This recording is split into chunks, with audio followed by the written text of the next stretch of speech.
¿Cómo están, chicos? Buenos días, buenos días. Disculpen la demora, se nos había ido el internet y recién acaba de llegar. ¿Cómo están? Vamos a trabajar hoy día nuestra siguiente clase vinculada a biosfera. Ya habíamos desarrollado el tema de biomas la semana anterior y hoy nos toca trabajar todo lo concerniente a los recursos naturales y a la problemática de los recursos naturales, ¿no? Que es un tema muy bonito, en realidad es un tema más de concientización y aprendizaje, así que va a estar súper sencillo. Y también se junta con un tema fácil de cívica, que es la tercera parte de identidad nacional.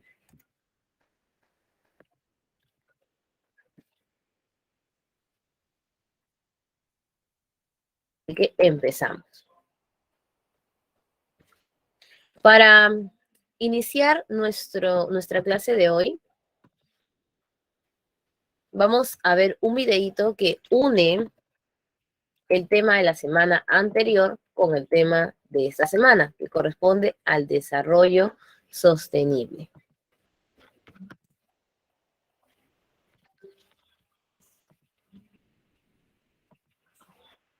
Cuando trabajamos biomas vimos muchos problemas de los fenómenos naturales que se daban en los diferentes espacios, pero principalmente, más que si llovía o no llovía en un lugar, si había o más insolación en un lugar, el problema mayoritario era lo generado por el hombre, el problema antropogénico. Entonces, el desarrollo sostenible hablaba de un equilibrio entre naturaleza, hombre y economía.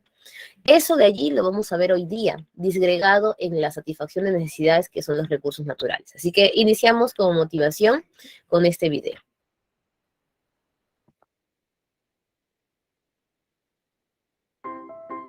Desarrollo sostenible. Todo el mundo habla de ello. Pero, ¿qué significan exactamente estas dos palabras? Dediquemos 2 minutos a ver en qué consiste el desarrollo sostenible.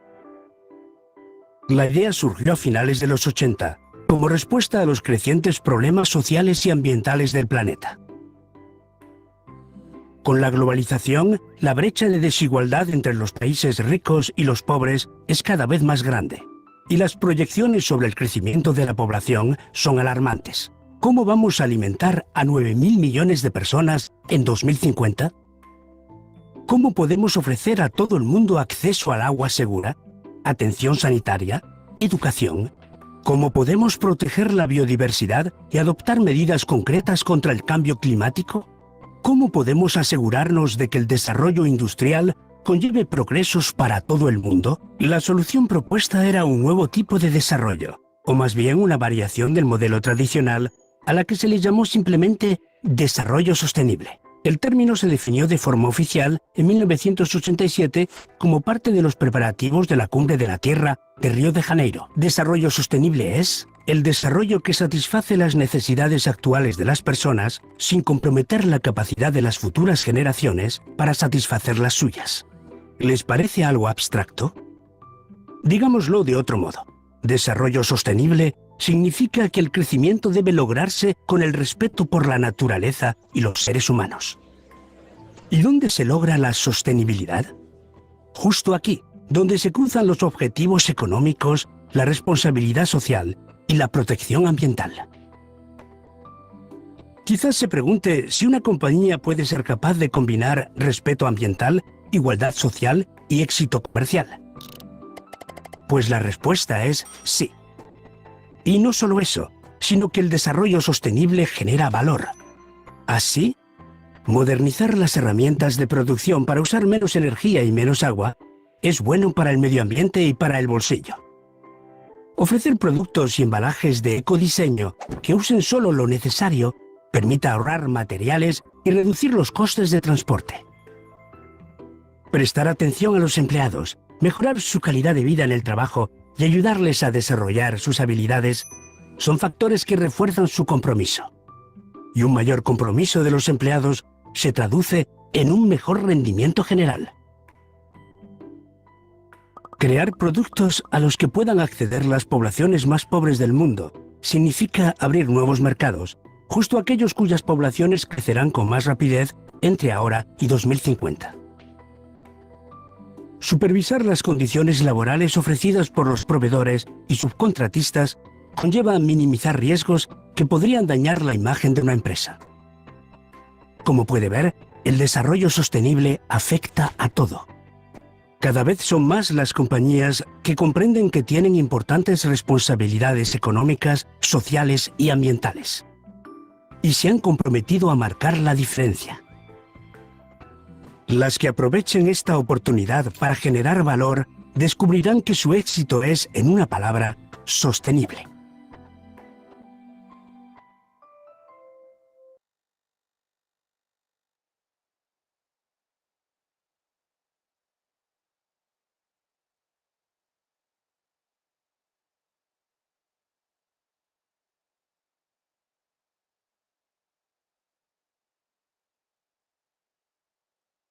Muy bien, chicos. Entonces, con este video ya hemos recordado lo que vimos en la clase anterior y lo vamos a enlazar con esta clase. Entonces, el desarrollo sostenible consiste en la satisfacción de necesidades de las generaciones actuales hasta las generaciones futuras. En ese ámbito o en ese aspecto, nos damos cuenta de algo muy interesante, y es que para satisfacer nuestras necesidades, nosotros recurrimos a la utilización de la naturaleza. Si no, nosotros no podríamos alcanzar nuestras necesidades básicas, como alimentación, vestimenta, vivienda. Es así entonces que los recursos naturales son fundamentales en el desarrollo sostenible. ¿Qué es un recurso natural? Es aquel componente de la naturaleza que puede satisfacer una necesidad. Por tanto, toda la naturaleza está allí, pero se convierte en recurso cuando el hombre le da una utilidad.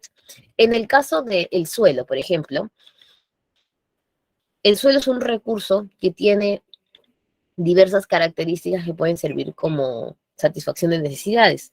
La fertilidad del mismo para el tema de la alimentación, su composición para el tema de los minerales. Un suelo infértil es parte de la naturaleza, pero ya no es un recurso, porque el hombre no lo va a poder utilizar. Entonces, se valora mucho esta característica de la cual nosotros sacamos provecho. Un recurso natural es aprovechado por cada país para poder sustentar su economía. El Perú, por ejemplo, tiene una gran biodiversidad, como hemos podido ver ya desde la clase anterior. En este plano de biodiversidad, tanto genética específica y ecosistémica, nosotros visualizamos lo siguiente. Mientras más diversidad de espacios tenemos y más diversidad de especies, tenemos más potencial económico porque podemos generar más actividades económicas. Entonces, los recursos naturales terminan siendo la riqueza o la potencia de una nación. El problema no está en el recurso, el problema no está en la naturaleza, el problema no está en el hombre. El problema radica más que todo en la depredación del recurso o el gasto no medido que realiza el hombre de estos recursos. Como ustedes saben, la disponibilidad de la naturaleza está allí, pero si nosotros utilizamos más de lo que la naturaleza puede producir o regenerar, empezamos a extinguir. Y lo que se busca no es ello, sino es mantener el recurso dentro de la sostenibilidad. Según la capacidad de regeneración, porque hay muchas formas de clasificar un recurso, se clasifica en renovable y no renovable. El recurso renovable se caracteriza porque la naturaleza lo puede producir, lo puede volver a colocar en el espacio en el que estaba, por más que haya sido utilizado por el hombre. Y el no renovable es el que más complica la permanencia de este, porque ni bien se utiliza y se acaba el recurso, ya no se puede volver a generar. Dentro de esta clasificación también encontramos los famosos inagotables. Vamos a verlo aquí, en este siguiente cuadro.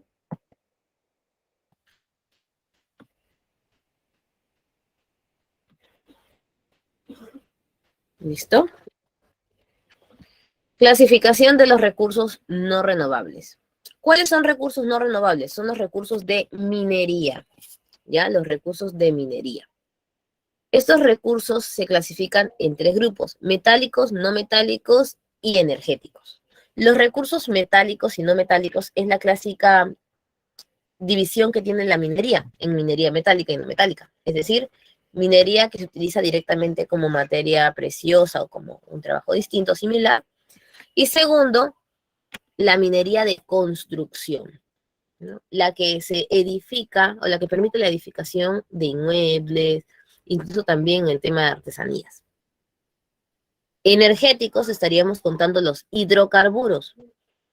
Estos hidrocarburos son los que ahorita se encuentran más afectados por la depredación del hombre. Por ejemplo, en Europa ya nos han comentado que el carbón está escaseando y posiblemente de acá a unos años carbón ya no existe en el planeta. Por eso dentro de la temática de la última COP sobre el cambio climático también se vio la importancia de dejar de utilizar carbón y reemplazarlo por otro producto. Dentro de los recursos renovables tenemos nosotros fijos, semirrenovables y variables, ¿no? Los fijos vendrían a ser el agua y el aire, porque por mucho tiempo se creyó que estos dos eran inagotables. Y en realidad no es así. Debes haber escuchado tú, el agua se va a acabar, ¿no? Y tú dirás, pero el agua siempre está, hay un ciclo de regeneración. Ya. Lo que pasa es que nosotros lo que estamos haciendo es consumir los productos antes de su ciclo de regeneración. Es como las temporadas de veda que dan en el mar. Si tú comes un montón de langostinos pequeñitos, con el tiempo ya no vas a tener los langostinos grandes, porque has comenzado a depredar los que iban a crecer. Entonces dan temporadas de descanso para que los animales puedan tener reproducción. Similar pasa con el agua. El agua se produce en un ciclo que se ha ido alterando por el cambio climático, ¿no? Hay más lluvias por algunas zonas, hay problemas de sequía por otras. Encontramos también la alteración en los acuíferos, porque al no haber árboles no se forman los acuíferos o agua subterránea. Encontramos también alteración en los glaciares y nevados, que era la fuente de agua dulce, porque estos se están deshielando. Y entonces ahí te vas dando cuenta que el agua, lo que parecía que nos iba a acabar, se podría acabar si no tomamos reacción frente a lo que está sucediendo. Y en el caso del aire es similar al tema del suelo, ¿no? El aire está, los gases no van a cambiar. Lo que puede variar es la composición de la atmósfera. Y lo que también puede pasar es que el aire esté contaminado. Y un aire contaminado pues ya no sirve de recurso, porque se supone que nosotros necesitamos el aire para respirar. Semirenovable es el suelo, porque nunca va a faltar el suelo, siempre va a estar ahí el suelo, ni siquiera va a cambiar incluso de composición. Pero puede perder sus características de fertilidad o la cantidad del recurso mineralógico. Y en el caso de los recursos variables, que es flora y fauna, o sea, animales y plantas, así nomás, no van a faltar en el planeta. ¿Qué es lo que va a ir pasando? Va a generarse lo que se llama la erosión genética. El rinoceronte, teníamos varias especies, ¿no? Rinoceronte negro, rinoceronte blanco, rinoceronte rosa, rinoceronte de Java. De todas estas especies, varias ya no están por el consumo de marfil. Desapareció la blanca, desapareció la negra, desapareció la rosa, y por ahí queda un ejemplar del rinoceronte clásico gris. Cuando se extingan todos los tipos de rinoceronte, tienes una especie en extinción, seguirán habiendo animales. Incluso siguen habiendo animales con marfil, como el elefante. Pero posiblemente extingamos también el elefante y al final desaparezcamos toda la especie de animales de marfil. Pero seguirán habiendo animales y cada vez hay menos tipos. Eso es erosión genética. Inagotable, un recurso en sí no hay. Inagotable más que todo es la energía. Es decir, es la única que se puede mantener, ¿no? Cambias de fuente, pero la energía está presente.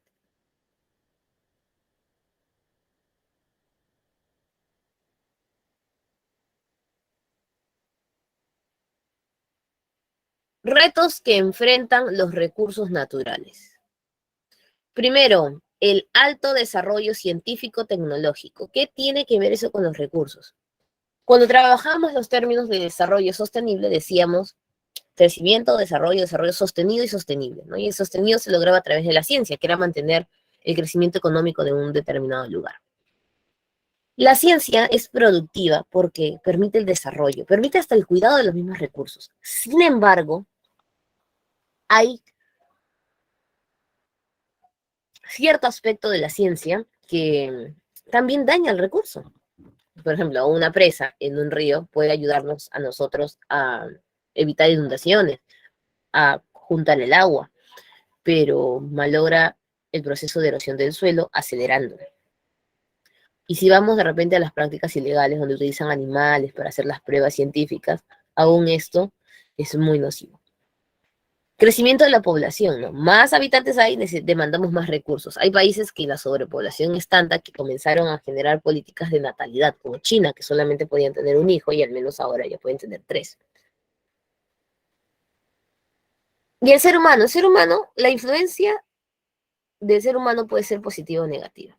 Lo ideal es que sea positiva, pero lamentablemente estamos viendo que la acción antropogénica cada vez tiene una tendencia hacia el desarrollo económico, hacia la prosperidad de cada uno y no al balance o equilibrio que necesita el planeta. Si te das cuenta, las empresas todavía no se concientizan que si no hay recursos no tienen dinero. Si yo hago muebles y necesito madera, la madera viene del árbol. Si yo no cuido los árboles, si no planto más árboles, no voy a tener luego madera. Entonces es fundamental que nosotros mismos, el recurso que lo utilicemos, lo generemos nuevamente. Si tú utilizas madera para la construcción de muebles, deberíamos, como empresa, plantar árboles nuevos.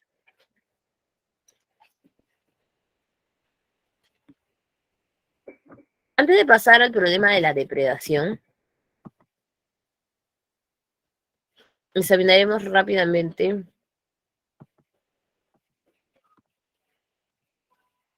algunos recursos principales. Por ejemplo, el suelo es básico para el tema de alimentación, para el tema de la ganadería, para el tema de la vestimenta, incluso porque hace posible a los animales que se van a utilizar para vestimenta. Los animales en sí son la fuente de casi todas las cosas que nosotros hemos utilizado a lo largo del tiempo. Los minerales no solamente es algo suntuario, sino también permite el transporte. Los bosques y el agua es la fórmula perfecta que va a generar la vida. Recuerda, ¿no? Siempre tener en cuenta que nosotros utilizamos mucha agua, pero mayoritariamente el agua que se encuentra en el planeta es salada. Por tanto, debemos generar fuentes de agua dulce. El suelo, mantener el equilibrio a la hora de extracción de minerales. El aire, evitar la contaminación. Y dentro de los recursos minerales, recuerden que casi todo se trabaja con el tema de minerales, incluso hasta el plano de la alimentación. Por ejemplo, la sal. ¿Existirán comunidades que sí han logrado convivir armoniosamente con la naturaleza? Sí. En este caso, tenemos a las comunidades nativas y campesinas que han podido lograr este equilibrio. Así que vamos a ver ahorita este pequeño videíto que menciona el equilibrio de los recursos en cuanto a algunas comunidades. Y también programas, ¿no? Que nos ayudan a cuidar los recursos. Recién estamos en la introducción, ahorita ya vamos a ingresar a la depredación en sí, que es más amplia. Aquí está.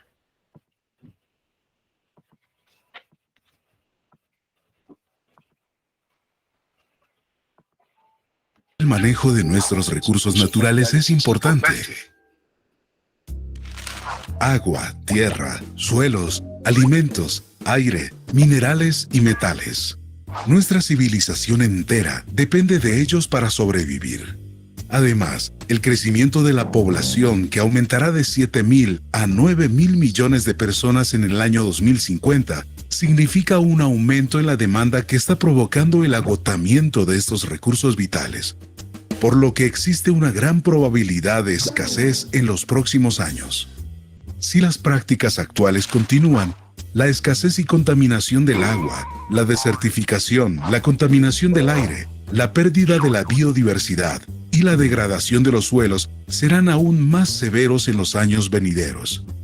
Estos hechos, con el tiempo, tendrán un impacto en la salud humana. Encontrar un balance no es sencillo. Los bosques, por ejemplo, albergan el 77% de las aves en peligro de extinción. El comercio de la madera y otros productos forestales producen alrededor de 330.000 millones de dólares estadounidenses al año. El ecoturismo genera 77.000 millones de dólares estadounidenses anuales. 60 millones de aborígenes dependen de estos bosques, que al mismo tiempo contribuyen a la subsistencia de 1.6 mil millones de personas en todo el mundo. Juan y Ana pueden ver el impacto que el uso de los recursos naturales tiene en su entorno. Les preocupa lo que pueda suceder con sus comunidades cuando estos recursos se agoten y lo que podría ocurrir en el mundo en un futuro próximo si las prácticas actuales continúan. Pueden ver cómo el mal uso y el mal manejo de los recursos naturales está afectando el medio ambiente, alterando los ecosistemas y teniendo un gran impacto en la biodiversidad. Por lo tanto, entienden la necesidad de un cambio urgente y la importancia de grupos como el Panel Internacional de Recursos. El PIR, auspiciado por el Programa de las Naciones Unidas para el Medio Ambiente, está conformado por reconocidos científicos que estudian las tendencias del uso de los recursos naturales a nivel global, su impacto socioeconómico y ambiental, y las oportunidades existentes para lograr un futuro más sustentable. Su propósito es tratar de responder las preguntas más críticas e importantes a nivel mundial en el tema de los recursos naturales con la finalidad de proponer soluciones prácticas para los gobiernos, la industria y la sociedad. Debido a que el uso actual de recursos naturales supera la capacidad de provisión y restauración de nuestro planeta, el panel tiene como objetivo reducir el exceso de consumo, la producción nociva, los desechos y el daño ecológico para lograr un futuro más próspero y sustentable. A Juan y Ana les da gusto saber que grupos como el PIR existen para brindar ayuda y apoyo a los gobiernos, la industria y la sociedad en general, con el objetivo de encontrar un balance entre el crecimiento económico y el bienestar del planeta, rompiendo así el vínculo entre el uso de los recursos naturales y los efectos ambientales negativos. También les alegra ver que las personas de su comunidad podrán disponer de una fuente de ingreso sustentable y de bienestar para sus familias. ¿Quieres saber más sobre el Panel Internacional de Recursos? Visita www.unep.org/resourcepanel para obtener más información.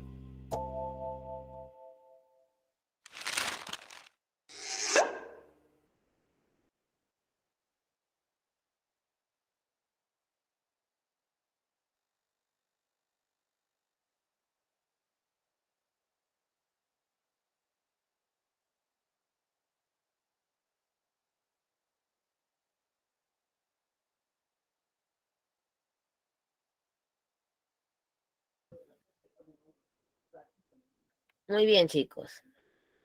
Tenemos aquí entonces ya la problemática de los recursos naturales. Empezaremos por el tema de la depredación.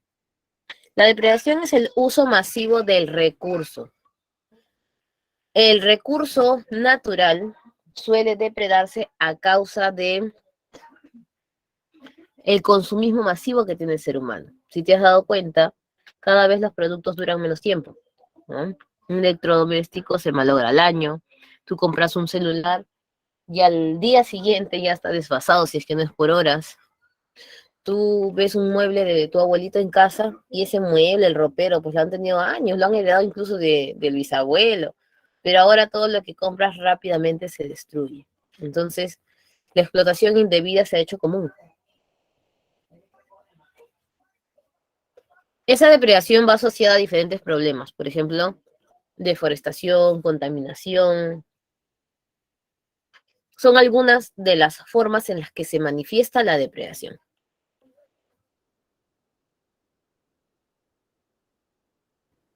El ser humano es responsable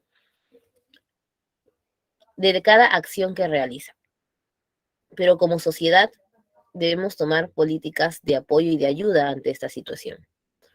El Perú es como presenta una gran biodiversidad, tiene un trabajo o retos mayores que enfrentar, a diferencia de otros países.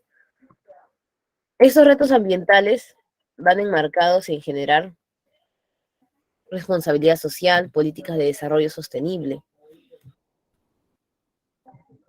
e incluso programas de protección a su diversidad, encontrando los hotspots que se le llama, los puntos calientes de la diversidad. Encontrando también especies endémicas, es decir, exclusivas de nuestro territorio,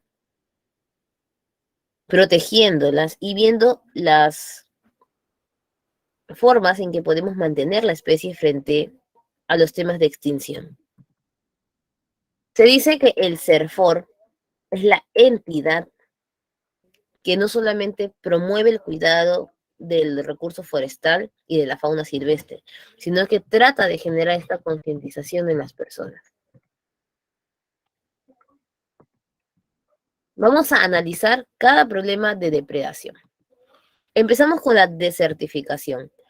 Algún día, me imagino tú en el colegio has tenido que hacer ese clásico ejercicio de la semillita, ¿no?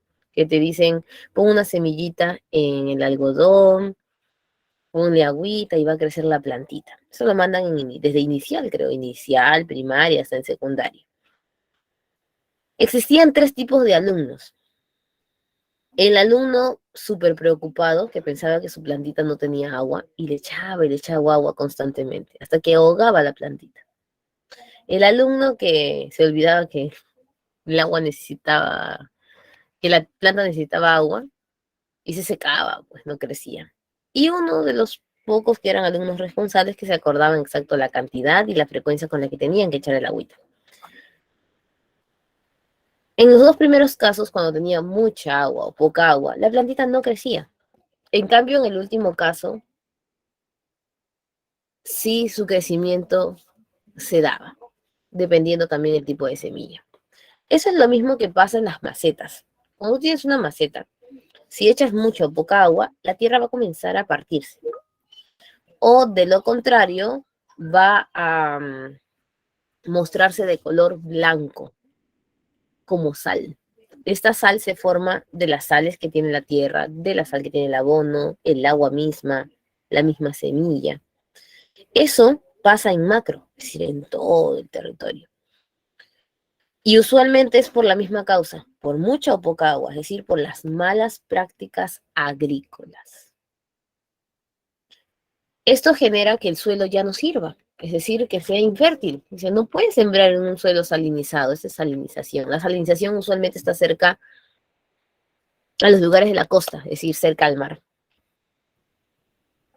O en un suelo árido, sin agua, o muy húmedo. Estos problemas comienzan no solamente a afectar al recurso flora, sino también a los animales y a las personas, porque no tenemos de dónde conseguir alimento. La desertificación en el Perú cada vez está aumentando, ¿no? No es lo mismo desertización que desertificación, por ejemplo. La desertización es la pérdida de fertilidad del suelo a causa del cambio climático, ¿no? De los mismos problemas ambientales, que ahí el hombre es responsable de manera indirecta. En cambio, en la desertificación común es responsable de manera directa. Nuestro país tiene una gran superficie de bosque seco en la zona norte, y de por sí tiene zonas áridas porque somos zonas desérticas. Sin embargo, cada vez el terreno que sí era fértil está presentando problemas de sequedad. Estos problemas se dan a causa de diferentes factores en distintas regiones. En el caso de la costa siempre está mezclado con la salinización por la cercanía con el tema del mar y además porque es la costa donde se utilizan más obras hidráulicas, ¿no? Casi todos los ríos tenían represas, reservorios, bocatomas y algún problema en estas construcciones ocasionaría que el agua inunde la tierra. Y la misma erosión, ¿no? Producto de una zona desértica, el viento o el río. En la zona andina, más que todo es el sobrepastoreo, de por sí las tierras son fértiles allí. Entonces, muchos animales de ganadería se terminan comiendo el suelo. O quizás el tema de la minería, que es grave, pues, ¿no? La minería legal tiene problemas, ocasiona problemas al ambiente, pero la minería ilegal e informal son las más peligrosas.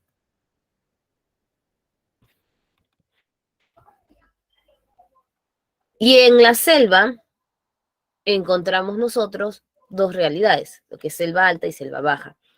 Usualmente en ambas zonas tenemos el problema de la mala práctica agropecuaria. En la parte alta, porque los árboles pues, no permiten hacer agricultura y comienzan a talar para hacer la agricultura migratoria, ¿no? La rosiquema que ya hemos escuchado también. Y en el caso de la selva baja, por la inundación de los ríos y el mal manejo de las tierras, también se genera esta inundación en las zonas agropecuarias y problemas en estas prácticas agropecuarias. ¿Qué podríamos hacer con el problema del suelo? O sea, ¿cómo puedo restaurar la fertilidad del suelo? Haciendo rotación de cultivo. Ustedes saben que el monocultivo es súper dañino. El monocultivo ocasiona que se utilice solamente una práctica de regadío, que se utilice solamente un método de abono y el suelo no presenta equilibrio.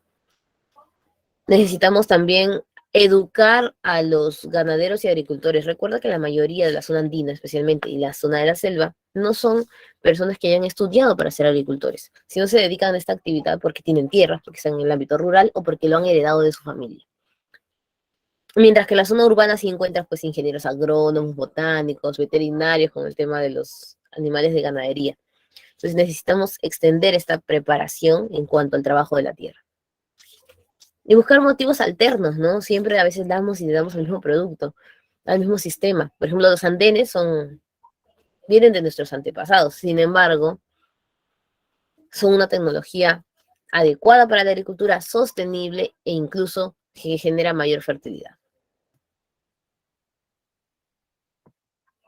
Vamos a pasar ahora a visualizar este videito pequeñito de la desertificación en el Perú. Tenemos un día de la desertificación que ya pasó, por cierto, pero vamos a ver qué nos dice el CENAMI sobre este tema de la desertificación.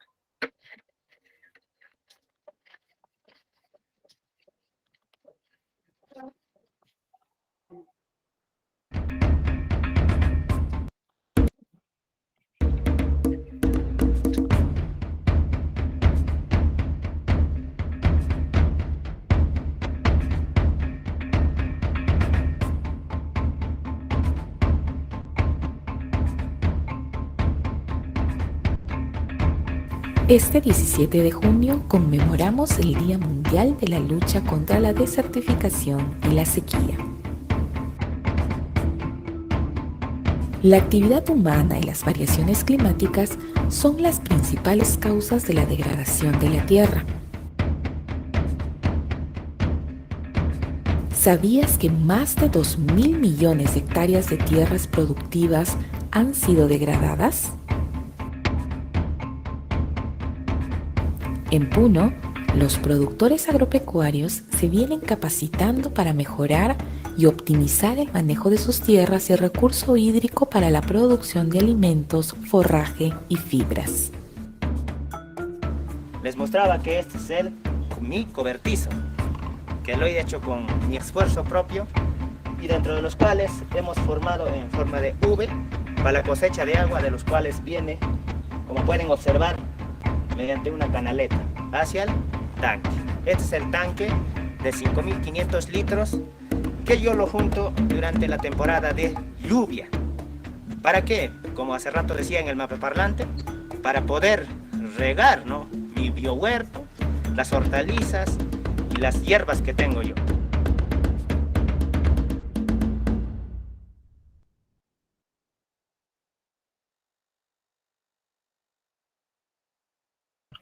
Muy bien, chicos. Ahí hemos visto entonces lo concerniente a la desertificación. Ahora vamos con la deforestación. La deforestación es la tala de árboles indiscriminada. O sea, talar no es malo. El problema es la cantidad de árboles que podemos talar. Hay tres formas en que se puede expresar la deforestación. Uno es la tala masiva de árboles, o sea, mayor cantidad, y sin reforestar, o sea, sin volver a sembrar arbolitos. La segunda es la tala en pequeñas cantidades, pero igual sin la reforestación debida. o la tercera, que es la más grave, ¿no? Cuando se dan los incendios forestales antropogénicos para poder extender más rápido zonas agrícolas. Estos tres son negativos. ¿Por qué las personas talarían tanto? Usualmente para temas ilegales. Minería ilegal, ustedes saben que la minería ilegal se desempeña en áreas naturales de protección. Si de por sí la minería común contamina, la minería informal, mayor aún porque no tiene el pago de impuestos o la protección debida para sus trabajadores y el pueblo, la ilegal lo realiza en zonas donde no está permitido. La tala ilegal también por temas de cultivo de coca, la tala para combustible, de repente la misma masificación de obras de infraestructura que usualmente se dan más que todo en la Amazonía de Brasil. ¿No? Nosotros de repente no hacemos tantas carreteras en nuestra parte de la selva. La deforestación ha aumentado tanto que hay zonas que se encuentran en más de un 50% de deforestación. Madagascar, que es muy famoso por las especies endémicas de flora y fauna, había sufrido un 70% de deforestación, siendo uno de los espacios más degradados por el hombre. A causa de eso vienen las películas de Madagascar y todo lo que veían los niños, es más que todo para que puedan conocer este lugar y les llame la atención, ¿no? Averiguar qué es Madagascar, qué está pasando allí. Gracias a las políticas sostenibles, Madagascar se está recuperando, aún falta mucho, pero está en proceso de regeneración. Nos vamos a dar cuenta también que la deforestación es un problema que está atacando a nuestro país. Nosotros no somos ajenos, pues tenemos una amplia zona de floresta. Nos encontramos, después de Brasil, como uno de los países que tienen la mayor cantidad de superficie boscosa húmeda. ¿Dónde se talaba más antes? La tala usual era en selva alta, para la obtención de árboles madereros gruesos, e incluso en los valles longitudinales también para el cultivo de coca. Ahora, la tala ha comenzado a masificarse en la selva baja. ¿A causa de qué, chicos? Sencillo. A causa de la minería de oro en Madre de Dios, por ejemplo, en Puno, a causa de la madera delgada, como el tornillo. Las personas ya no consumen muebles con madera gruesa, entonces todos quieren esta madera delgada. Y dentro de las prácticas sostenibles que podemos aplicar para cambiar esta situación en el mundo y en el Perú en general, tenemos nosotros. Número 1, la reforestación, que es talar árboles donde obviamente, poner árboles, perdón, donde obviamente habíamos talado. Pero luego también está la forestación, que es colocar arbolitos donde no habían árboles. La reforestación medicinal también existe en base al eucalipto y el pino. El pino obviamente no es de nuestra zona, pero se ha traído ejemplares pequeños para la zona de Cajamarca, porque el pino restablece el suelo, la fertilidad del suelo. Y el eucalipto también. El problema es que durante la siembra de eucalipto no puedes sembrar otro producto, porque suele morir las plantas al lado del eucalipto, pero luego del sembrío de eucalipto el suelo queda nuevamente fértil. Capacitación, ¿no? Que es importante para que las personas tomen conciencia y poner rigurosidad en las normas. Como ustedes se han dado cuenta, si te dicen que no botes basura porque te van a multar y botas basura y no te multan, pues lo vas a seguir haciendo, se va a volver esto continuo.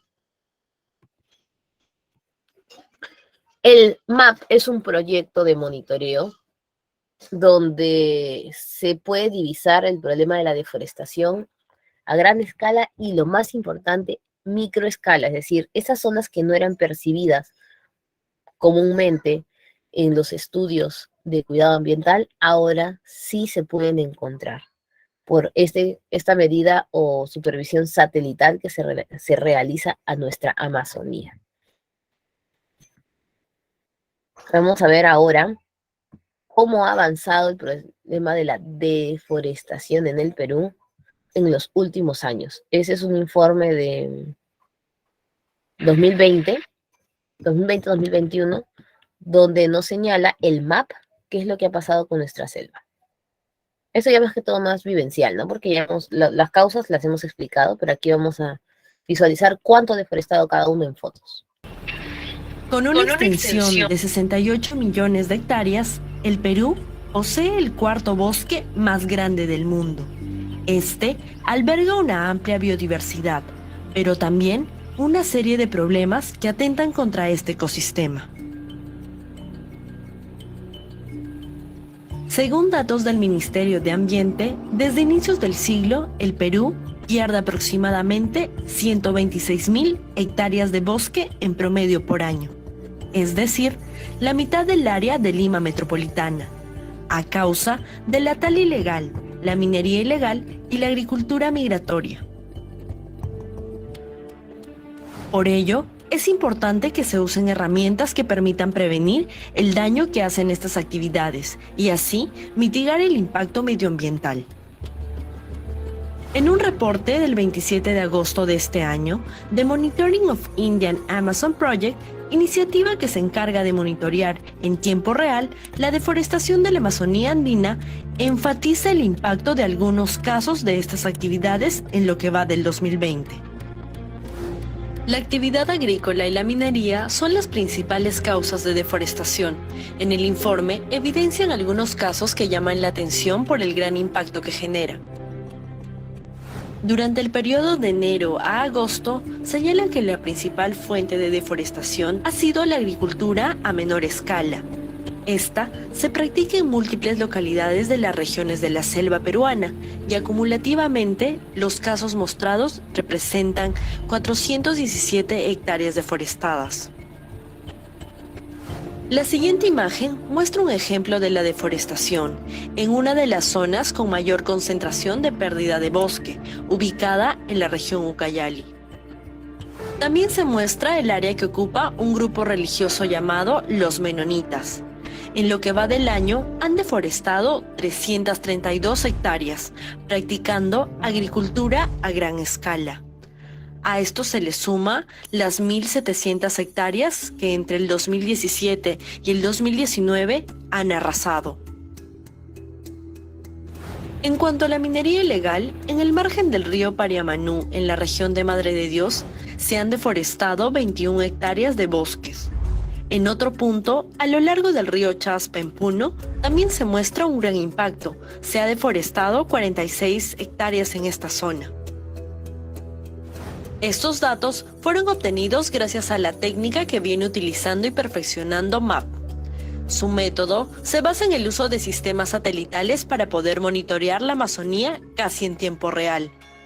Esta técnica es muy útil para poder monitorear permanentemente la tala ilegal. Esta práctica es difícil de detectar porque se trata de la extracción de especies particulares, no de grandes extensiones de bosque. MAP está utilizando esta técnica para poder identificar tempranamente el accionar de la tala ilegal mediante el monitoreo de los caminos forestales. Estos son trazos en el mapa que sirven de indicadores que muestran el comportamiento espacial de esta actividad a través de patrones lineales que se van desplazando en un área que podría evidenciar indicios de un accionar irregular. Se han identificado cerca de 4.800 kilómetros de caminos forestales entre el 2015 y 2019, concentrándose principalmente en las regiones Ucayali, Madre de Dios y Loreto. Nuestra Amazonía se encuentra en una lucha constante contra su depredación, ya sea por la tala ilegal, por la minería o la actividad agrícola indiscriminada. Es claro que se necesitan sumar herramientas para poder darle batalla a estas malas prácticas que dañan esta gran área de biodiversidad.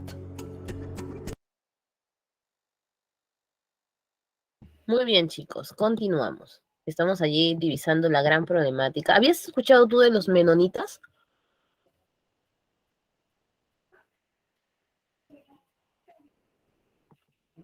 ¿O es la primera vez que escuchas sobre ellos? Algunos sí.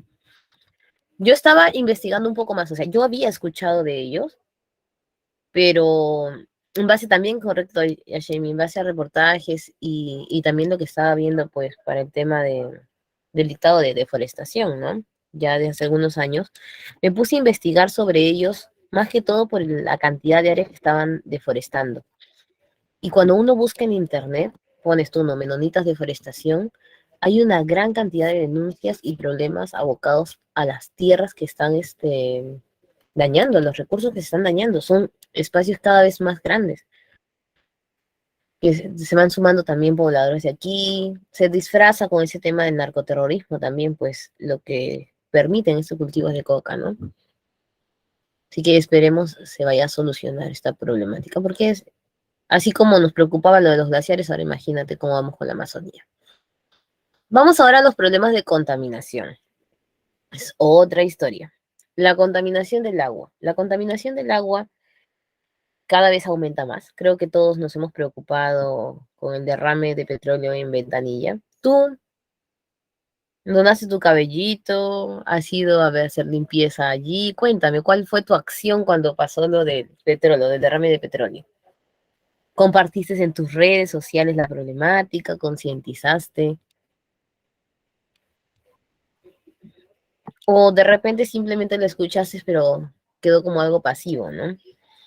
Muchos participaron, concientizaron, correcto. Muchos compartimos en redes, pero en la actualidad hemos averiguado en qué quedó esta situación. Pasa que en nuestro país nos hemos acostumbrado a que con el tiempo se borren muchas situaciones.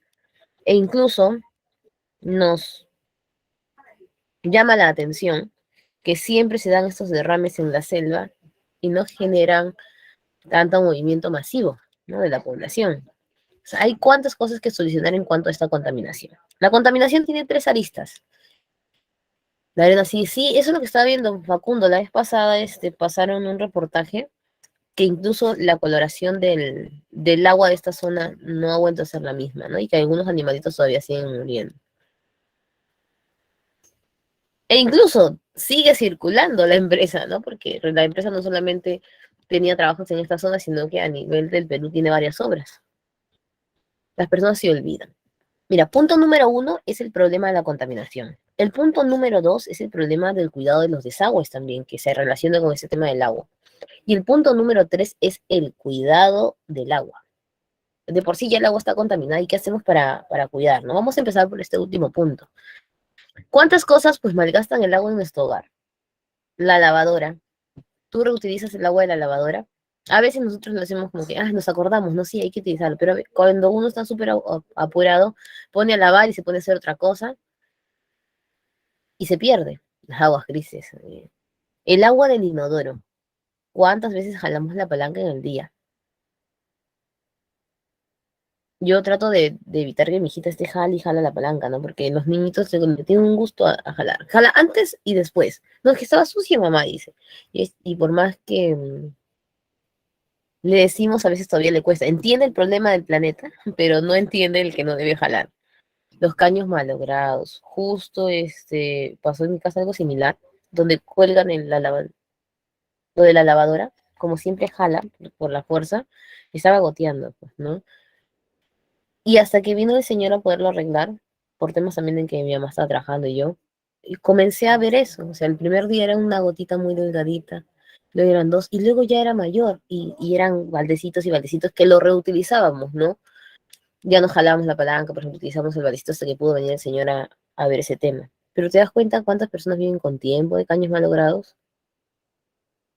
Ese es el cuidado. Y no sé si tú serás el flamante llenador de piscinas. ¿Han visto las piscinas que sacan en verano o que utilizan en casa? Yo aparecen piscinas municipales en el hogar. Sí. Recuerdo que, bueno, como yo vivo en el Callao, supuestamente está prohibido llenar piscinas. Ahora vemos menos piscinas, pero en algunas zonas donde usualmente no pasa mucho la policía, se ven que hay piscinas enormes, pues. Y un día en verano, al costado en la otra cuadra de mi casa, había una piscina que era la piscina, chicos. Tenía escalera especial para poder subir a la piscina que habían inflado afuera. Era como que doble piso de piscina. Era enorme. Para un niñito de 5 años creo que estaba ahí nada más. Y después, ¿dónde está esa agua? termina en la calle, ¿no? La lanzan, sacan ahí porque yo veo que el agua corre y corre, todo el agua se pierde. Y la pregunta es también, ¿habrán consumido esa agua directamente de sus hogares? Porque algunos los llenan hasta los parques como para no pagar ni siquiera la retribución. Exacto, Yashemi. Nosotros en el Callao Central, o sea, en el centro del Callao, no tenemos agua a partir de las 9 de la noche. Al inicio fue hace muchísimos años como parte de cortes de agua que hacían para recuperar, hacer obras, y después se volvió común. Yo nunca tengo agua a partir de esa hora. Y nosotros pagamos un servicio completo. Y hay otros distritos que sí. Y aún así la gente sigue malgasta y malgasta el agua. ¿Ya? Punto número 1. Punto número 2 es el tema del desagüe. La gente en los mercados abre la tapa del desagüe y comienza a echar la basura. Ellos piensan que ese es su botadero. El desagüe se trata. Las aguas servidas son reutilizadas. En África, donde no habían baños, unas empresas comenzaron a llevar esos baños portátiles. Y de allí trataban el agua para regar, imagínense. No para consumo directo del hombre, pero sí se utilizaba en varias cosas. Mientras más basura tengan los desagües, es más difícil poder solucionar esta problemática. Y lo tercero, ya de por sí es la contaminación. ¿No? Hay personas que lavan, pues sacan hasta el detergente, el champú. Antes las personas lavaban en el río, pero de manera natural. Pues ahora utilizan de todo para el río. Nada más mira el río Rímac. Si es que tiene agua, está sucia, contaminada. Los mares, ¿dónde termina la basura? Y una solución sería en realidad producir menos basura, porque la basura se lleva a los rellenos sanitarios. Los rellenos sanitarios no son eternos, van a tener que cerrarse y en un momento buscar más y más rellenos. ¿De dónde vamos a sacar tanto espacio para botar tanta basura? Al final, ¿qué pasa? Terminan muriendo animales, terminan muriendo las plantas, terminamos muriendo nosotros, incluso o nos enfermamos porque consumimos pececitos que tienen proceso de contaminación. Ya mira los animales cómo terminaron luego del derrame de petróleo. Ahí fue nocivo, o sea, nosotros vimos cómo morían los animales. Pero ¿cuántos animales, o sea, cuántos derrames de petróleo, perdón, han habido en el mar durante esa época de nuestro derrame de petróleo? Seguías escuchando, ¿no? En varios países. Derrame de petróleo por aquí, por allá, por todo lugar. Al final eso consumimos. Después diremos, ¿no? ¿Por qué tantas enfermedades? Solución, tenemos que reciclar, pero reciclaje que se mantenga, ¿no? Porque no saben si han visto ustedes en el colegio, hacen campañas de reciclaje, hacen trajes de reciclaje, pero al final, ¿qué hacen con ese traje? Otra vez a la basura y al final no fue reciclaje. Se pierde. Luego tenemos la contaminación del aire. Lima se encuentra dentro de las 5 ciudades más contaminadas de América Latina. Es muy común que tú te pares en un paradero y escuches el sonido estridente de los claxons o que respires el famoso smog. Estos contaminantes no solamente afectan en cuanto a la producción de gases de efecto invernadero, es decir, no solo generan cambio climático, sino que directamente nos generan distintas enfermedades y problemas nosotros respiratorios. Si te das cuenta, nosotros debemos seguir ciertos factores, que es estándares de calidad ambiental, límites máximos permitidos y los valores máximos. Los estándares de calidad son marcados por el Ministerio de Ambiente en el Plano del Desarrollo Sostenible, o sea, ¿qué es lo que tienes que lograr como empresa, como entidad? ¿Cuánto puedes producir de contaminante? Porque recuerda que los contaminantes no son malos totalmente. ¿Y cuánto es el nivel máximo admisible en el ambiente? Hay gases que ya no se producen, como el cloro. Sin embargo, los CFC aún están en nuestra atmósfera porque no se han terminado de diluir. La contaminación del aire va muy amarrada de la contaminación del suelo, ¿no? La contaminación del suelo es también la basura. ¿Y qué termina haciendo? Dañando la fertilidad. O sea, esta contaminación termina generando desertificación. Los desagües, la basura, las malas prácticas agrícolas, los fertilizantes, los pesticidas, todo eso es dañino. ¿Y qué genera? Que el suelo no sirva, que mueran también los animalitos y las plantas de allí y que al final nos afectemos nosotros. ¿Cuáles son las soluciones? Por ejemplo, empezar a consumir menos vehículos de transporte con gasolina, con petróleo. Me imagino que tú has sacado tu bici, ¿no? La bici pandémica. Todos en pandemia al menos comenzamos a usar bicicleta. la bicicleta, ahora hay cuántos vehículos eléctricos. Ya muchos países trabajan con el sistema de transporte eléctrico. Aquí el Perú todavía llora por si sacan la combi. Es el único país donde todo es paradero. Paran kiosco, paran botica, paran farmacia, paran esquina, paran piedra, poste, todo es paradero acá en el Perú, menos paradero. Y los vehículos son muy antiguos. Los vehículos pequeños contaminan mucho y la gente no quiere que se vayan estos vehículos pequeños porque las combis asesinas pues te llevan un ratito a tu trabajo, la gente sale tarde, pero esa no es la idea. Debemos ahorrar también energía en nuestras casas. Hay cuántos focos ya de ahorro, ¿no? Focos ahorradores. Claro que sí, Facundo, claro que sí.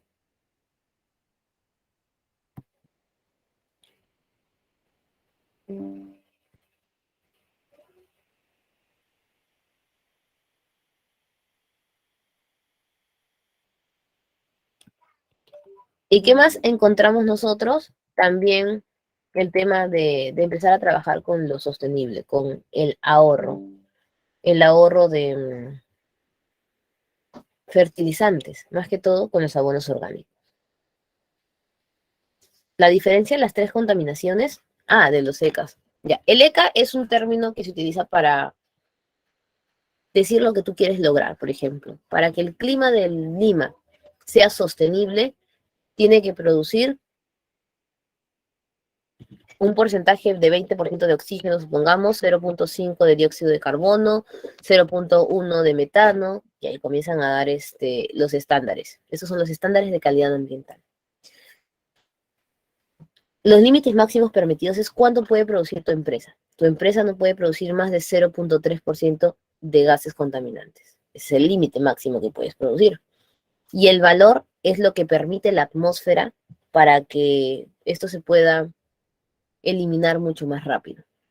Esos estándares de calidad, los límites máximos y los valores son enviados por los mismos programas de desarrollo sostenible y estandarizados y puestos en nuestra realidad por el Ministerio de Ambiente. Cada empresa de transporte, cada empresa minera, todo recibe cuánto esa empresa puede producir. Esto va cambiando. Por ejemplo, al inicio no es que pasas de producir 50 de metano a 0.3 inmediatamente, sino te dicen cuánto puedes como máximo producir este año. Tienes que bajar a 20 y así va poquito a poquito llegando al estándar. Esa es la idea. Ahora, para que sea más aplicativo, hay un tema un reportaje de la contaminación del aire en Lima. Y te vas a dar cuenta que a veces es un trabajo conjunto, ¿no? Nosotros sabemos que el Ministerio de Ambiente manda esos estándares, pero las municipalidades y los gobiernos regionales son los encargados de aplicar estas medidas. Sin embargo, no tienen los aparatos necesarios para poder lograr ello. Esas son las EPS, corresponden a las entidades públicas de salud ambiental. Bien, antes de irnos por allí, vamos a ver ese video de la problemática del aire en Lima. Cuando todo afectaba efectivo, me preocupaba por guardarlo seguro.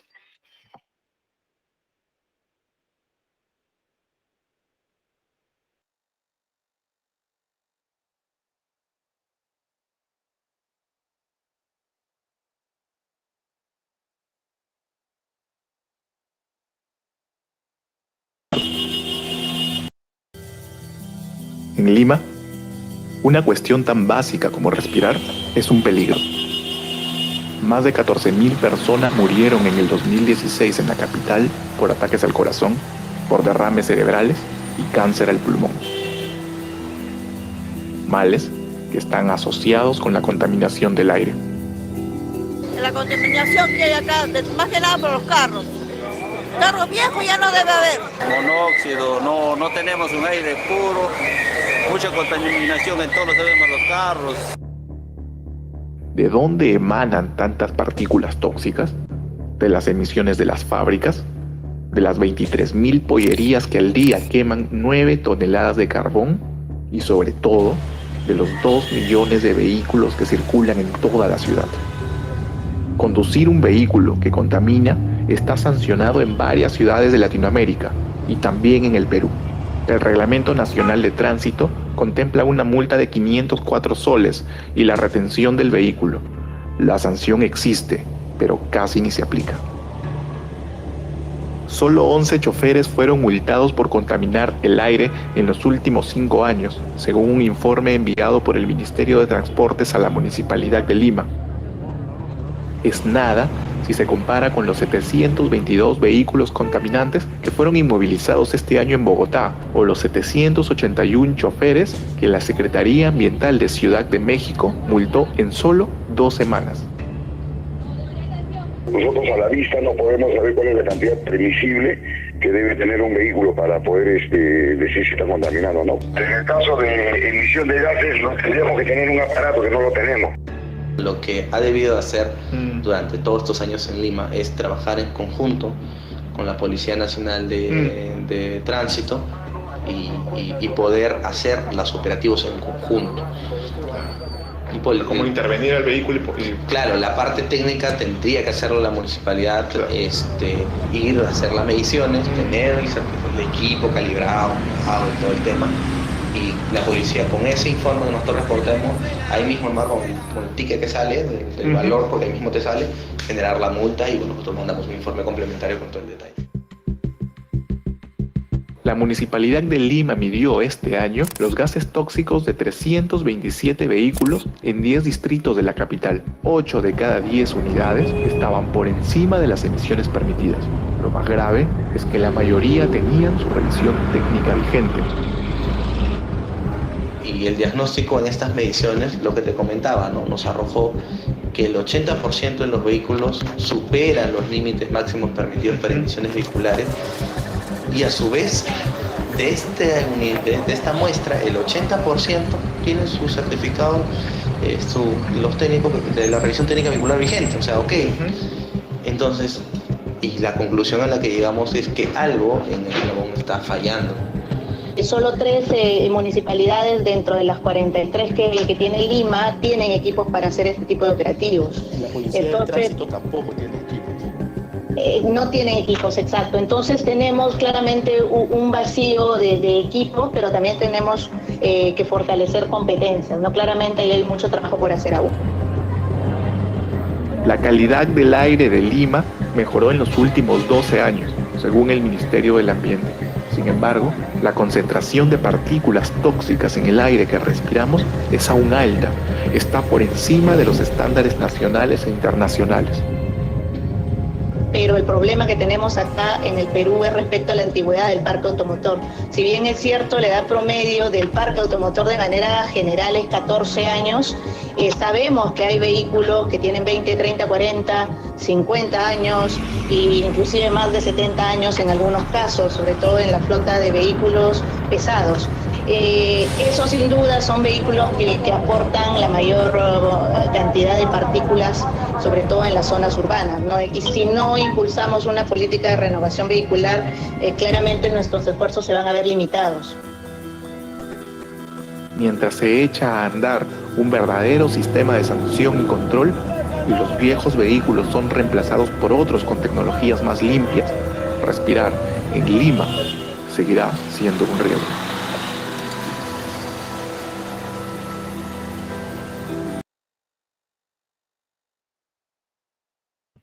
Entonces, esa es la realidad.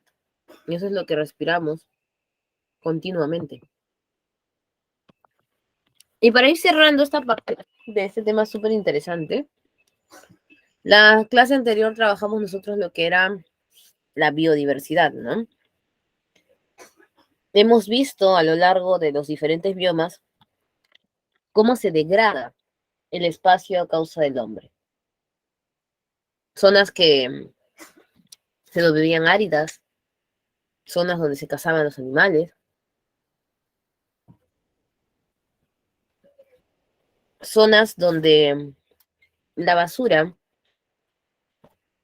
se volvía pues parte constante del medio ya, como en el caso de los desiertos. La biodiversidad se ve afectada por la sobreexplotación, la utilización desmedida de los recursos, por la contaminación en general, por la población que hace sus viviendas, las pistas, las empresas. Los alcaldes ahora priorizan más hacer una plaza que mantener un parque, si te das cuenta.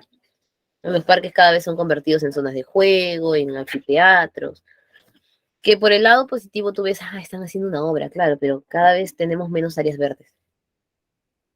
Y si le sumamos el cambio climático, aún mayor.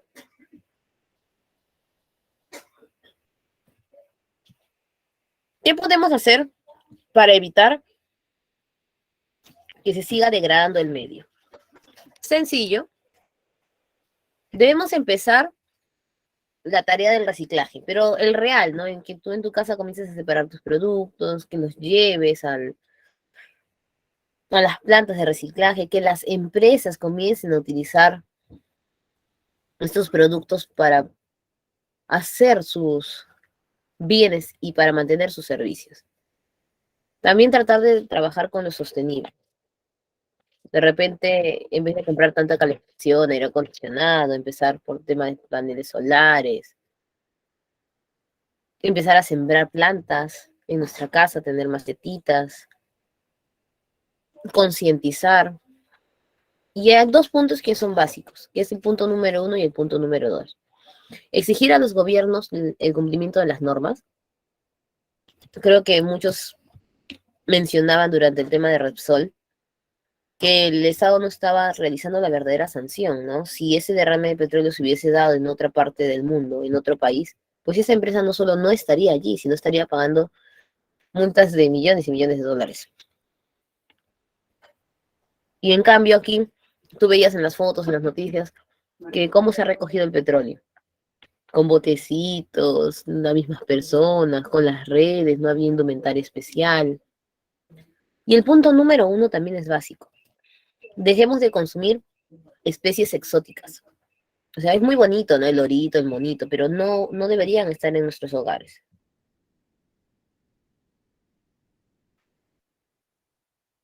Por otro lado, ya en el centro de Lima se encontraban siempre los animales domésticos que los vendían, ¿no? Que siempre hay reportajes tratando de denunciar ello. Pero también en parte del centro de Lima se visualizaba que vendían animales exóticos, hasta cóndores, traían diferentes animales de la selva. Similar a lo que pasó en Wuhan, ¿no? En Wuhan nosotros hemos visto esta problemática.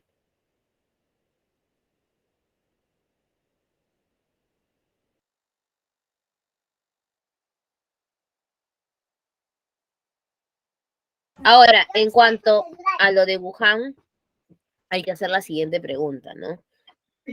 ¿Qué pasaba en esta zona? ¿Por qué culparon tanto al mercado de China sobre el tema del coronavirus? ¿Tú te acuerdas? ¿Qué pasaba en ese mercado?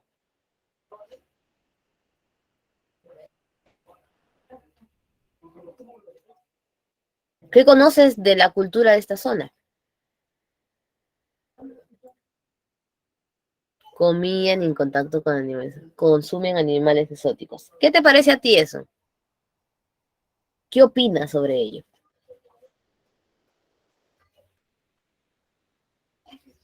Es parte de su costumbre, porque en realidad no estamos criticando el tema de costumbres populares, pero sin embargo, debemos tomar conciencia sobre ello, ¿no? Muchos hacían las quejas sobre el mercado de Wuhan, pero no se dan cuenta que en muchos países existen estos mercados de venta ilegal de especies exóticas. Sin irnos muy lejos, aquí en nuestro país hay un mercado donde se suscita lo mismo. ¿Tú has escuchado del mercado de Belén?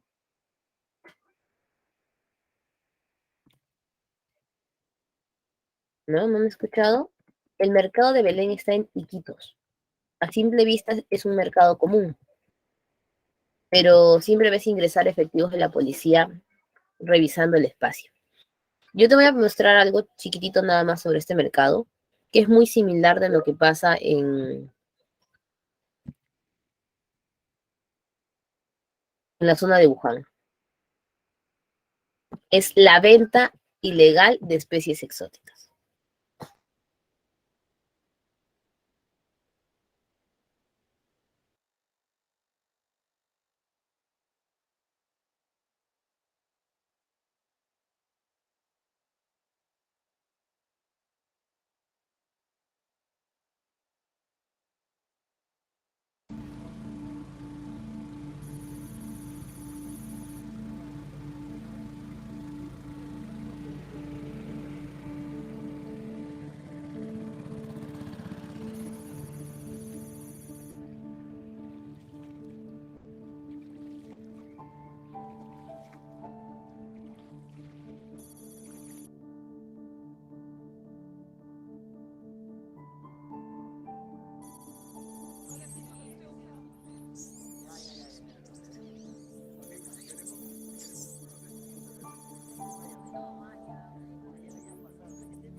Ya, el mono, el mono.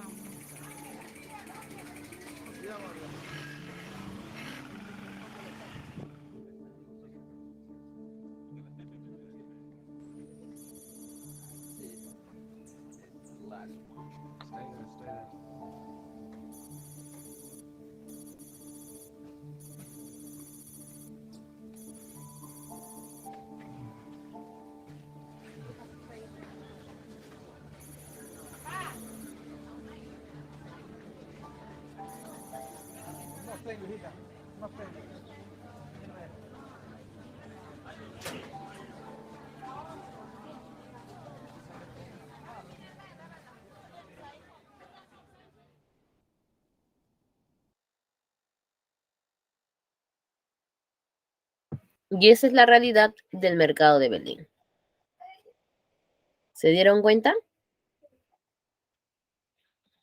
A veces miramos la realidad de otros países, pero no sabemos la realidad que atraviesa nuestro propio país.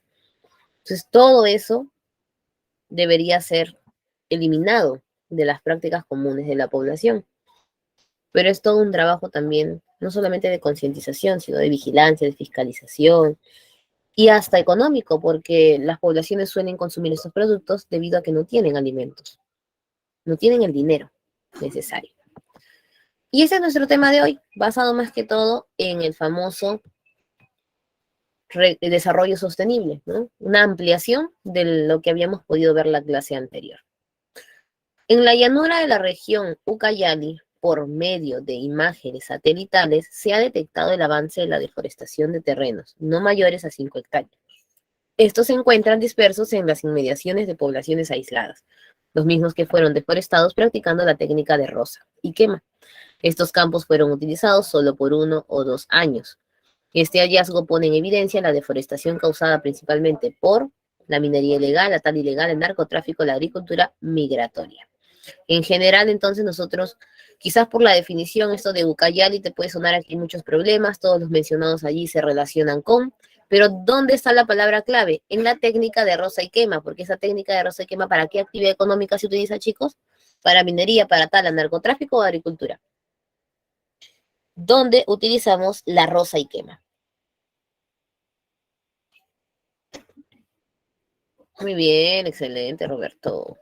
Agricultura. Y la agricultura migratoria es eso, el movernos de zona y zona para poder utilizar el espacio que se va degradando, ¿no? Excelente. Letra D de dedo. 1D de dedo.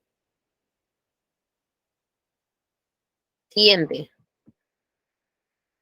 La Comisión Ambiental de la Ciudad de México declaró una contingencia ambiental, por lo que anuncia restricciones en la circulación vehicular. Esta entidad aconseja suspender y evitar realizar actividades al aire libre, todo con la finalidad de proteger la salud de las personas ante la proliferación y aumento de un gas que se forma por la reacción de la luz con las emisiones del parque automotor y que causa la irritabilidad de las vías respiratorias. A simple vista tú dices, ¿cuál puede ser? El metano no se produce del parque automotor. Usualmente el smog se genera monóxido de carbono, pero el metano tiene que ver con parte orgánica. El azufre, el dióxido de azufre es en general el negativo, ¿no? Cloro ya no se está produciendo, es el ozono. Profesora, pero no es que el ozono era bueno, no, se refiere al ozono troposférico, al que se ha creado a causa del tema de la contaminación. 2B de bonito. Los gorgojos son insectos que se nutren con alimentos de origen vegetal. Estos forman plagas dañinas para los cultivos, principalmente de tubérculos y granos. Los mayores daños lo ocasionan las larvas formando un agujero cuando abandonan la planta. De lo mencionado, ¿qué acciones favorables con la biodiversidad serían recomendables realizar? Utilizar el olor del guano de las islas para eliminar las larvas, Fumigar los campos de cultivo con insecticidas de mayor toxicidad. O sea, el primero lo eliminas. ¿Por qué dice el olor del guano?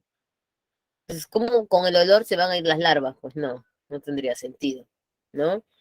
Luego, fumigar los campos de cultivo con insecticidas. De por sí decir insecticidas ya sabes que puede ser nocivo, pero como no dice plaguicidas en general o especifica si es tóxico, ya pues con esa palabra adicional tienes todo ya resuelto. Eso de mayor toxicidad no sería nada sostenible.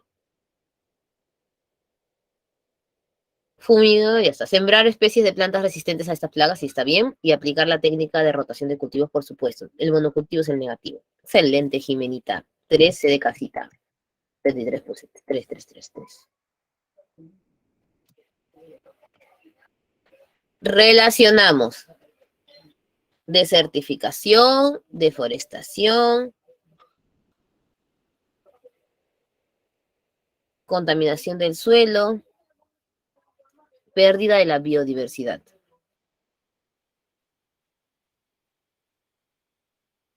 Una manera de evitar este problema es no utilización de papel. Papel viene del árbol. Deforestación. Practicar las 3 R's ecológicas. El reciclaje va con evitar la biodiversidad, la pérdida de biodiversidad, perdón. Malas prácticas agrícolas o degradación por pérdida de la productividad de las mismas. Desertificación es cuando el suelo ya no sirve, ¿no es cierto? Y la contaminación es el previo a la desertificación, por eso es la mala práctica agrícola. Letra A. 4A. Y listo, bellezas. Terminamos con geografía. ¿Qué tal el tema? ¿Qué les pareció? Fácil, a diferencia de los temas que hemos visto antes. Me imagino que ya con los 2 exámenes que han dado ya están ambientados este tipo de preguntas. Así que el tema de desarrollo sostenible es un tema clásico de examen de admisión. Lo único que si te has dado cuenta, las preguntas no es que sean muy informativas. O sea, no es que tú tengas una respuesta exacta ya memorizada. Pero sí tienes que leer con calma y entender pues cuáles no se relacionan con el proceso que se está trabajando.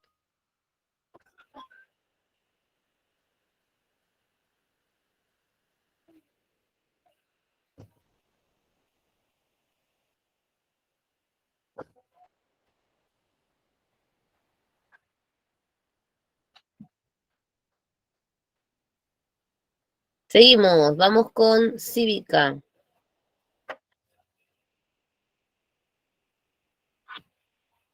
Tercera parte.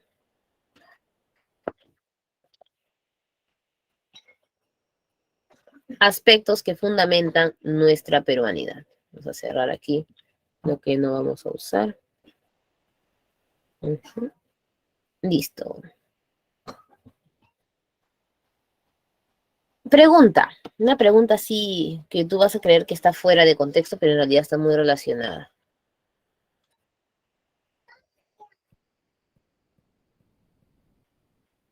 Entonces, la pregunta es, número 1. ¿Cómo sabes que tú amas a una persona? A ver, cuéntame. En tu poca experiencia, en tu poco tiempo de vida, ¿cómo descubres que tú amas a alguien? El amor puede ser macro, no puede ser una pareja, puede ser un amigo. ¿Cómo sabes que tienes amor hacia alguien? ¿Qué tiene que pasar? ¿Pasar años? ¿Pasar momentos? ¿Qué involucra que tú puedas amar a una persona?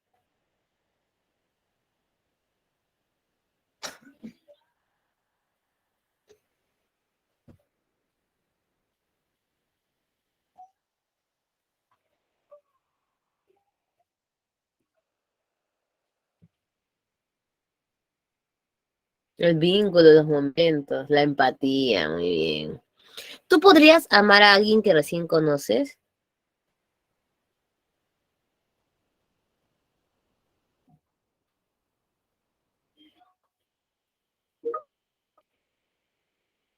Esas personas que conocen una semana y dicen te amo en redes sociales. Es ilusión, solo un gusto. Muy bien, excelente. Y ustedes dirán, ¿no? ¿Qué está haciendo la profesora? ¿Por qué me está preguntando amor? Hoy día vamos a trabajar lo que es la peruanidad. ¿Y qué es eso? Me vas a decir tú. Mira, vamos a empezar viendo esta pirámide. Esta pirámide también es, ¿no? Clásica de psicología. clásico tema de psicología. Estima. Si te has dado cuenta, esta pirámide tiene niveles. El autoestima, en resumen, es el amor a nosotros mismos, el amor propio. Si te das cuenta, el primer peldaño empieza por el autoconocimiento. Tú no puedes pensar amarte si no te conoces. Que es algo muy similar a lo que tú me acabas de decir. Tú no puedes amar a una persona que no conoces. Tú me has dicho, tiene que haber momentos, tiene que haber tiempo, tiene que haber respeto, empatía. Y eso solamente lo sabes conviviendo con alguien. Incluso hay personas que están casados con 5, 10 años y no conocen totalmente a una persona, porque no es fácil conocer a alguien. En el tema de la autoestima, tú empiezas por conocerte, ¿no? Te conoces, todo va en orden, ya sé cómo soy, voy a ver mis cosas positivas y mis cosas negativas. Si solo conoces cosas positivas, quizás tengas una imagen sobrevalorada de ti mismo. Entonces te puedes volver con una autoestima así elevado, que crees, ¿no? En las personas, te crees más que las personas, perdón, y no se acerca a la imagen real que tienes. Si solamente ves la parte negativa, no te conoces y tienes una autoestima baja. Entonces, dependiendo de qué imagen tienes de ti mismo, puedes lograr el concepto. El concepto responde a la identidad personal. ¿Quién soy? Esta persona soy yo. Evalúas qué tienes. Evalúas tus situaciones, evalúas tus realidades. Por ejemplo, un problema y una realidad no es lo mismo. Un problema es algo que debas solucionar. Una realidad es algo con lo que debas vivir. Ser huérfano no es un problema, es una realidad, por ejemplo. Aceptas tu realidad, cambias, aceptas tu forma de ser, tus problemas los vas buscando solución, te respetas, haces que te respeten y te amas. Claro que este proceso es arduo, ¿no? Todo el tiempo vamos cambiando esta situación, todo el tiempo vamos analizando, a veces aumentamos de autoestima, a veces disminuimos nuestra autoestima. Y todo tiene que ver con la parte del conocimiento. Ahora, tú me dirás, profesora, ¿y el amor y la autoestima qué tienen que ver con mi clase de cívica? Vamos a usar esta pirámide de otra manera. Vamos a relacionarla con el amor por el Perú. Vamos a quitar los autos.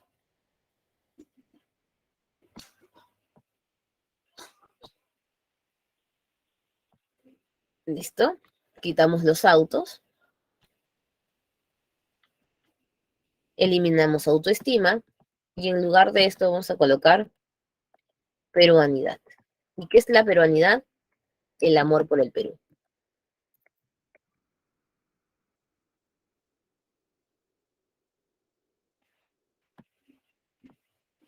Listo. Ahora, lo primero que debemos hacer es evaluar los puntos positivos y negativos que tenga. Ya no la persona, sino el Perú. Si solamente tenemos puntos positivos, ¿qué va a pasar? Podemos caer en un excesivo nacionalismo, lo que le dicen el famoso chauvinismo, ¿no? Eso podría pasar. Y vamos a creer que somos más que otros países. Y no es lo correcto, no debería darse de esa manera. Luego, puede ser que solamente conozcas aspectos negativos. Hay personas que definen al Perú como el Perú es cochino, el Perú es así, el Perú tiene problemas, etc.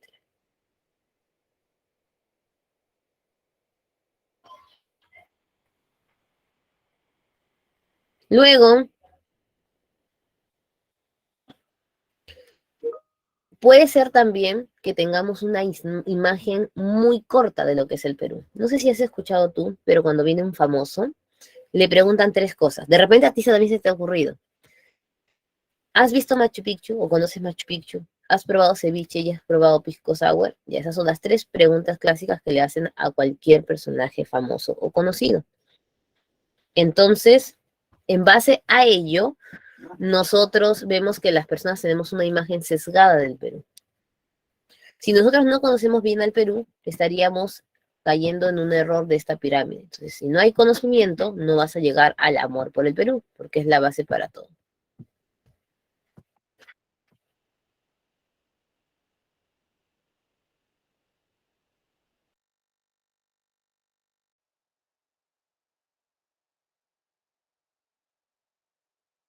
Luego tenemos nosotros el peldaño del concepto. El concepto responde ya no a una identidad personal, sino a una identidad nacional. ¿Cómo es el Perú?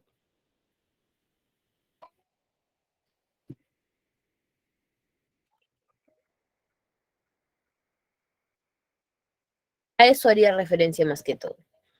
Si sabes bien cómo es el Perú, vas a poder responder esta pregunta.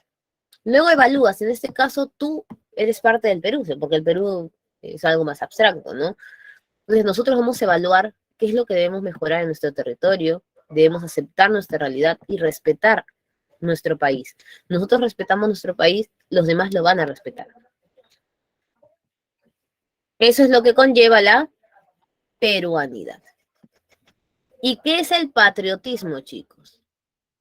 El patriotismo no es nada más y nada menos que el amor ya desmedido por la patria. En este caso, los héroes que dan la vida por el Perú. O sea, dan la vida por una nación sobre su propia vida. Ahora, no tienes que morir para ser patriota. Representar al Perú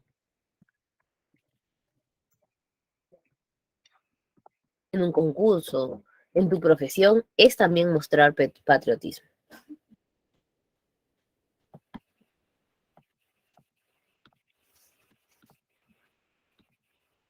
Entonces, la peruanidad es una combinación de elementos. ¿Qué elementos se van a combinar aquí? El sentimiento de identidad que tenga hacia el pueblo, hacia mi pueblo. El amor y afecto que tenga hacia las tradiciones. Tú decías, para amar a una persona tienes que tener momentos, pues tú tienes que empezar a generar momentos en el Perú. Son vivencias. No, así como existe un manual para mantener una buena autoestima, no es que 100% se vaya a cumplir, pero al menos se dicen algunos secretos, ¿no? Para que puedas mejorar tu autoestima. Existen también algunas prácticas que pueden manejar tu peruanidad, mejorar tu peruanidad.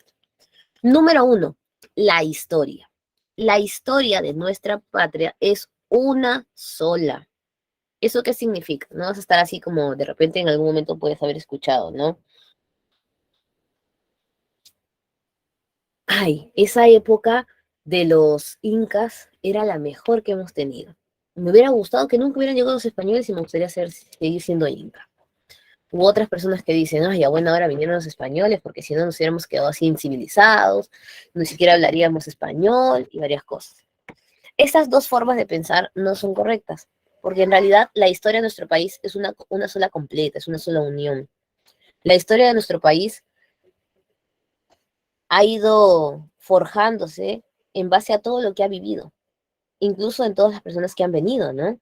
Tú comes un rico anticucho, tú comes un rico chaufa, y esto es parte de lo traído por los esclavos africanos, por los esclavos chinos en ese momento. Y así ha ido formándose y forjando nuestra realidad nacional. Incluso tú, como siempre te he dicho, eres un producto transculturado. Tú no eres un ciudadano neto de una sola cultura. La diversidad cultural en el Perú es amplia. Número 2. Reconocimiento del valor de las ciudades y de las técnicas. Por eso es que tenemos patrimonios. Es tan importante el convento de Santa Catalina como, por ejemplo, Chan Chan. No es tanto de qué época se dio, sino que sigue siendo una representación de nuestra cultura. Utilizar las técnicas de nuestros antepasados, revalorarlas, e incluso estas técnicas son sostenibles.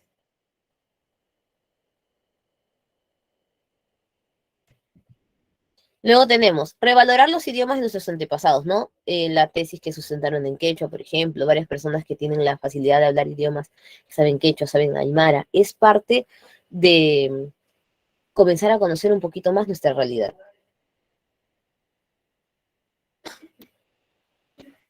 Valorar manifestaciones folclóricas. En ese caso, te pones a preguntar tú, ¿no? ¿Hace cuánto que de repente no danzas para el Perú? No danzas un baile típico. Algunos lo hacían en el colegio por obligación, por la nota, pero después de ello, ¿seguirán practicando estas danzas?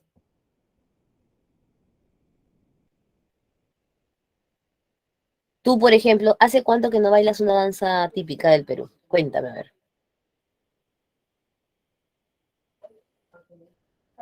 Uf, dice Yashemi, hace mucho.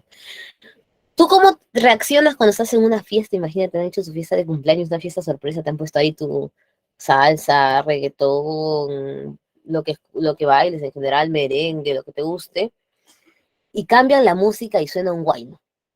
Cuando suena un guayno, la gente, ¿qué dice?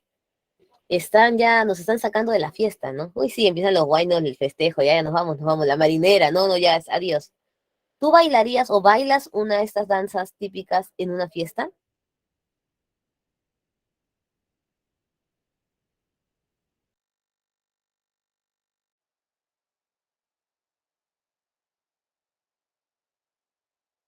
Sí, sí, baila, ¿ya ven? Eso es parte de revalorar. Y ver el tema de las comunidades nativas y campesinas, ¿no? No verlos como que decíamos nosotros, como un museo, sino como parte de nuestra población.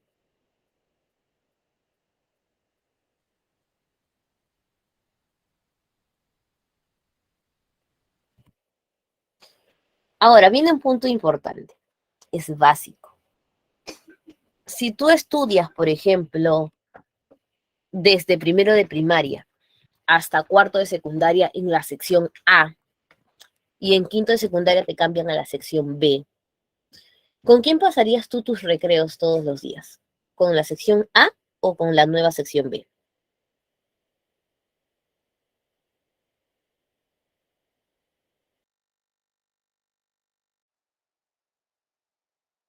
Correcto, en la sección A.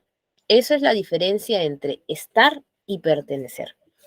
Tú estás en la sección B, pero tú perteneces a la A, porque es un conjunto de experiencias y momentos que has vivido. Entonces, para poder tener amor, ustedes me decían, ¿no? El amor hacia una persona se da con momentos.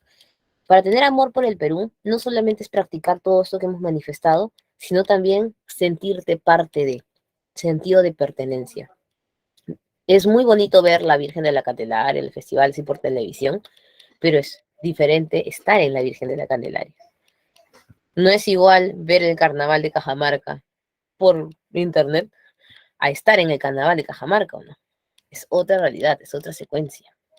Entonces, lo que vamos a desarrollar ahorita es el sentido de pertenencia. ¿Cómo se logra el sentido de pertenencia? A través de la práctica de costumbres y tradiciones. Pero para ello también tienes que entender que la pertenencia se trabaja desde que estamos pequeños, no aparece de la noche a la mañana. Entonces, el sentido de pertenencia es un peldaño, es una escalerita. Primero tienes que sentirte parte de un grupo humano. Te tienes que sentir ser humano, te tienes que sentir persona. Ah, profesora, qué fácil. No, hay personas que no les gustaría ser humanos, dicen que los humanos son la peor especie que apareció en el planeta. Luego te identificas con un género determinado. Tú te has tenido que sentir parte de tu colegio. A ti deben haberte enseñado a ser parte de un colegio. Hay personas que salen de su colegio y nunca quieren volverlo a ver. No lo recuerdan como, oh, ¿te acuerdas esto que hacíamos? Y es fácil, es que nunca pertenecieron al colegio en sí, solo estuvieron en un colegio. O sea, no fueron a las actuaciones, no iban al aniversario, no iban a los concursos, a las ferias, no iban al desfile. Entonces, si no participabas de nada, ¿cómo te vas a identificar? O sea, ¿qué vas a contar de tu colegio si no has hecho nada en el colegio? Pregunta, ¿en qué universidad estás?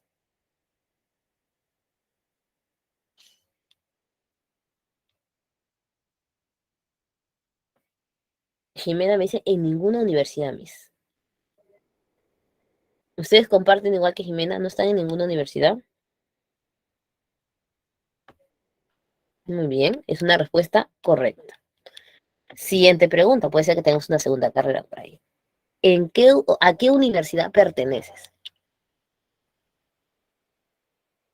No es igual, porque ya hemos visto la diferencia entre estar y pertenecer. ¿A qué universidad perteneces? Por ahí me dirán, ¿no? Ninguna, profesora, si no estoy en ninguna universidad, ¿cómo voy a pertenecer a una? Ahora voy, bueno, a la agraria, pero mi corazón va con la forma. Wow, muy bien, Yashemi, excelente. Y ahí vamos por esa pregunta importante.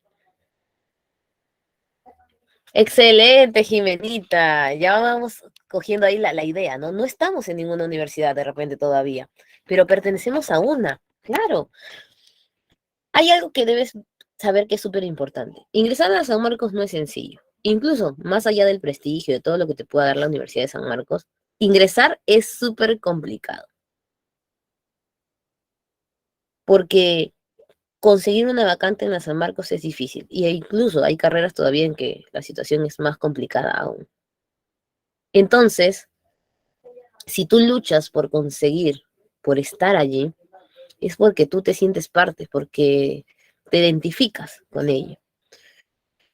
Eso se va a materializar cuando ya estés allí. Entonces tú vas a participar de los eventos de San Marcos. Por ejemplo, hay una frase clásica, ¿no? Que todo sanmarquino siempre dice: nunca sales de San Marcos, nunca sales del Perú.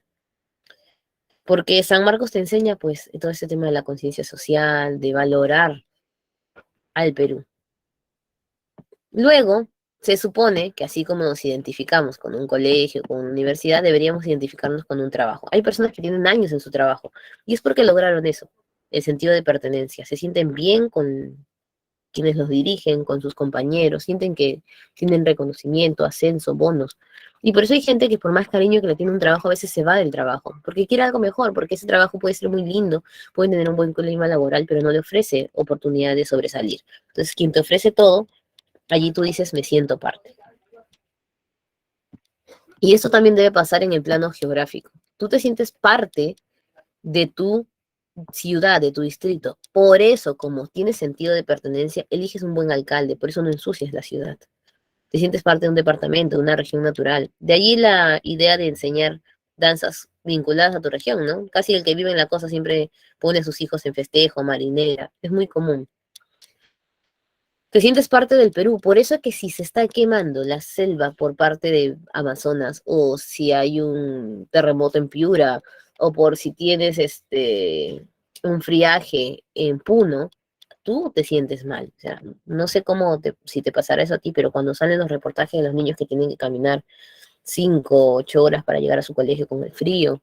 Hace poco nada más se derrumbó un puentecito que lo están arreglando y los niños tenían que pasar, ¿no vieron ustedes con una soga? Los señores los llevaban a los niños por la soga a través del precipicio para que puedan llegar al otro lado a estudiar. Entonces, todo eso, cuando tú te sientes preocupado, te sientes identificado, es porque te sientes parte del Perú. Sin tocar heridas, me imagino que tú querías que el Perú de repente vaya al Mundial, pero ahora que no va a ir, ¿a qué país vas a apoyar? Cuéntame tú. Cuando ves el Mundial, ¿tienes algún favorito, algún país que dices, yo tengo que sí o sí, pues, ver su trayectoria en el Mundial?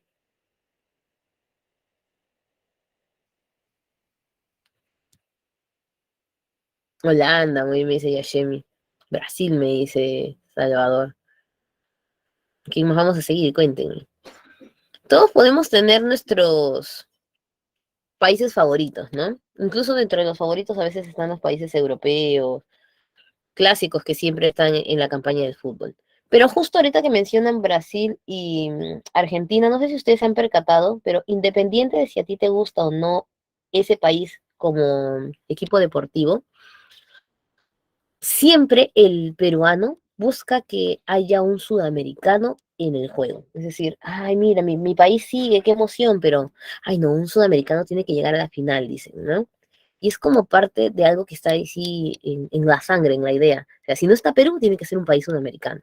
Puedes tener tu favorito europeo, pero tú dices, pero ¿dónde está el sudamericano? Se llama pertenencia, o sea, tú te sientes parte de Sudamérica.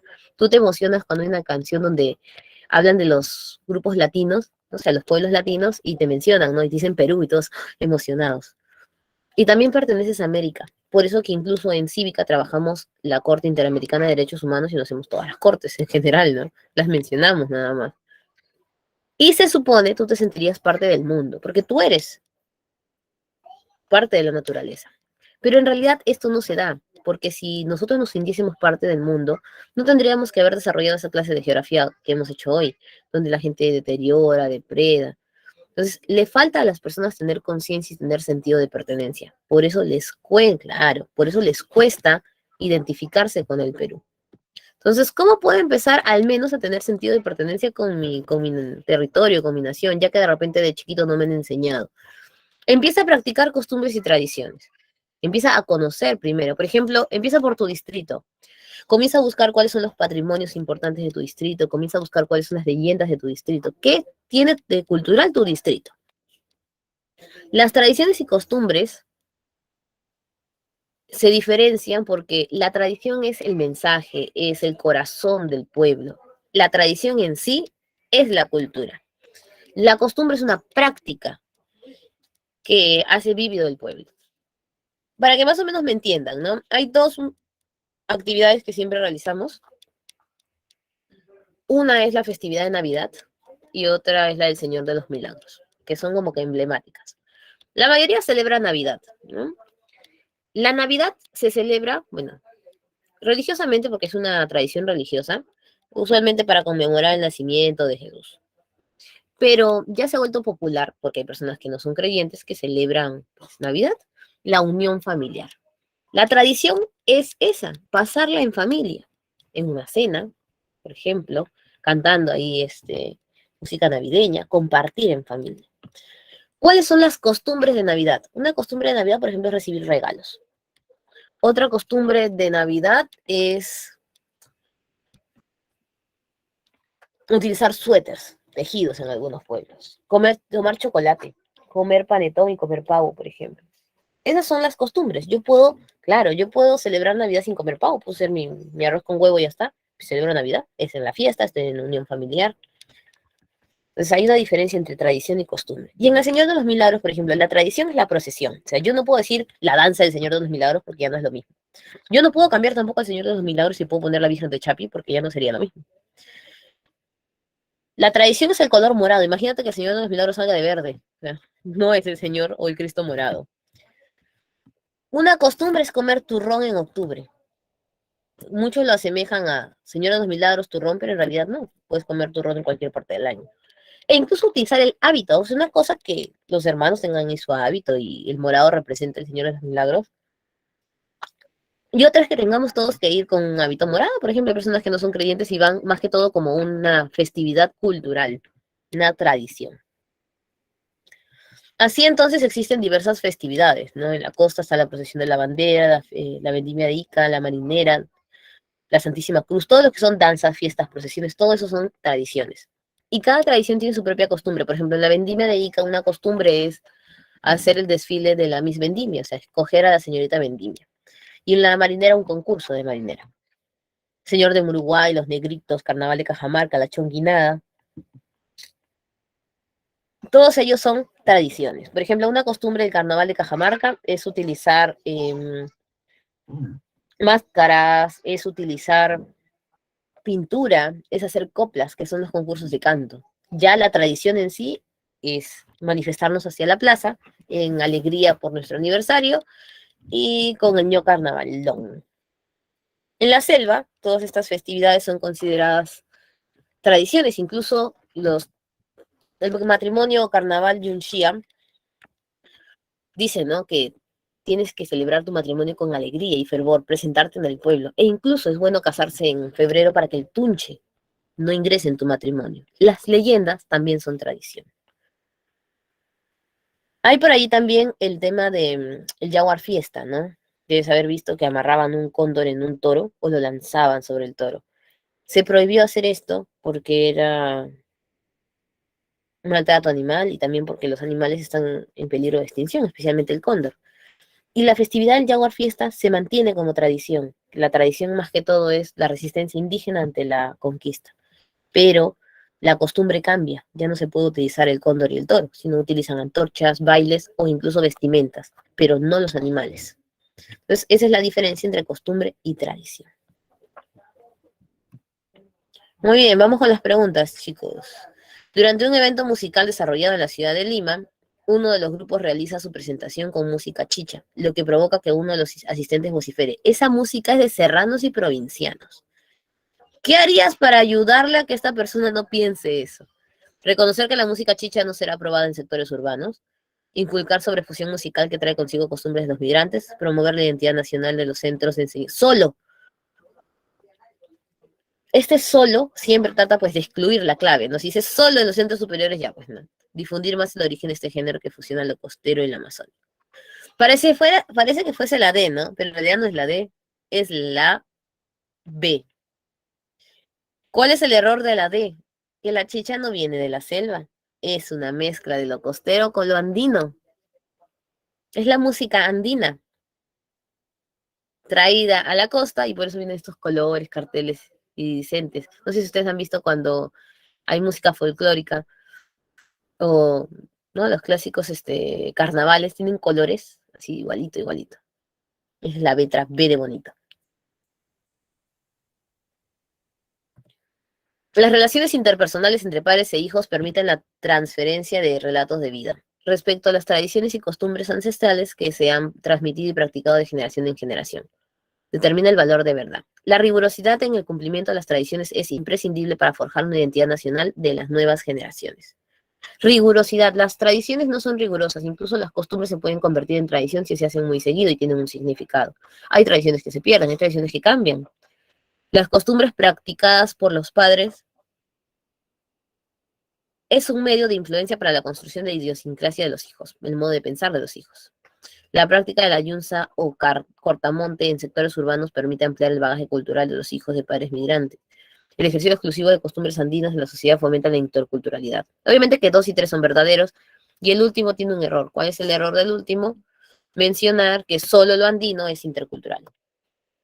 A través del tiempo, nuestra riqueza cultural se ha venido acrecentando debido a la divulgación, inclusión y participación de distintos grupos sociales. La procesión del Señor de los Milagros es una tradición que tiene sus orígenes en los albores de la época republicana, falso, porque es de la época colonial. Las festividades amazónicas muestran una gran influencia occidental, como lo demuestra su identificación con la naturaleza, influencia occidental. Una muestra de cómo se expresa la identidad cultural en la región andina es la festividad del Señor de Uruguay, eso de Tarma. La marinera es una muestra de pluralidad y difusión de elementos culturales europeos, andinos y africanos. Como ustedes saben, la marinera es una danza que sale de la zamacueca. La zamacueca, que deriva de los pueblos africanos, trajo consigo la práctica más elegante mezclado con el tema criollo de la marinera. Letra, ay, qué frío. Frío. En este caso sería 1 es falso y 4 es falso, por lo tanto, perdón, 1 es falso y 2 es falso, ¿no? Como les dije. Por lo tanto sería verdadero 3 y 4. 3 y 4. Letra D de dedo. La ciudad de Lama, situada en el Valle de Guayaga, celebra entre los meses de febrero y marzo una festividad donde la pareja contrae nupcias. Nupcias es matrimonio. Como es el único matrimonio de aquí que vemos, suculentos potajes. Sobre esa tradición descrita podemos afirmar que se trata del carnaval y yunchía, porque dice colorido, alegre. El matrimonio nativo. B, C, D y B. Y listo, chicos, hemos terminado nuestra clase. Gracias por la espera, por la comprensión. Disculpen más bien los problemas al inicio, pero a veces estos problemas de internet en la virtualidad no nos ayudan mucho. Y hemos podido completar todo nuestro tema. Un fuerte abrazo para todos. Abríguense que está haciendo mucho frío. Y ya nos vemos la próxima semana. Besitos a todos. Besos, cuídense mucho. Bye, bye.